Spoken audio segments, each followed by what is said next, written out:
But if I had a nickel for every time a fundamentalist Christian called me a heretic, I would be rich enough to retire. So that there are so many Christians who would disagree vehemently with the progressive values of our denomination. If you think that loving people like Jesus did is really that radical and progressive.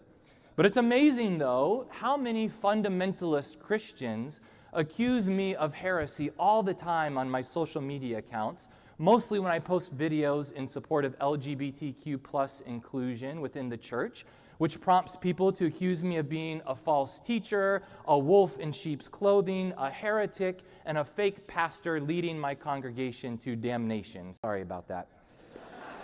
In a recent video I made where I gave the theological and biblical reasons why I don't believe in a literal hell, because a loving God would never condemn people to an eternity of torment, several people responded with some version of, "You are going straight to hell unless you repent of this blasphemy," which prompted me to ask, even if I believe in Jesus, God is going to send me to hell for not believing in hell? That sounds like a really petty God with some weird criteria for admission into heaven. But if I had a nickel for every time a fundamentalist Christian called me a heretic, I would be rich enough to retire. But the joke is on them, because their fierce opposition to the LGBTQ+ community and our siblings is one of the major factors that motivates me to keep preaching God's love.